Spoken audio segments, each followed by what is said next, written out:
Hershey creations presents day to day May 22. ഇന്ന് ലോക ജൈവ വൈവിധ്യ ദിനം. 1998 ഇതേ ദിവസമാണ് കേരളത്തിന്റെ പുതിയ നിയമസഭാ മന്ദിരം അന്നത്തെ രാഷ്ട്രപതിയായ KR നാരായണൻ ഉദ്ഘാടനം ചെയ്തത്. 1772 ഇതേ ദിവസമാണ് ഇന്ത്യൻ നവോത്ഥാനത്തിന്റെ പിതാവ് എന്നറിയപ്പെടുന്ന രാജാറാം മോഹൻ റായ് ബംഗാളിൽ ജനിച്ചത്. 1885 ഇതേ ദിവസമാണ് ഫ്രഞ്ച് കവിയും നോവലിസ്റ്റുമായ വിക്ടർ ഹ്യൂഗോ പാരീസിൽ ജനിച്ചത്.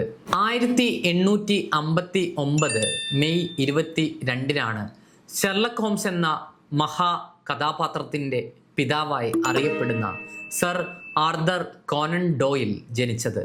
അതുകൊണ്ട് തന്നെ ഈ ദിവസം ഷെർലക് ഹോംസ് ദിനമായി ആചരിക്കപ്പെടുന്നു. 1783 ഇതേ ദിവസമാണ് വൈദ്യുത കാന്തം കണ്ടുപിടിച്ച വില്യം സ്റ്റെർജിയൻ ജനിച്ചത്. 1957 പ്രമുഖ നടിയും IV ശശി എന്ന സിനിമാ സംവിധായകന്റെ പത്നിയുമായ സീമ ജനിച്ചത്.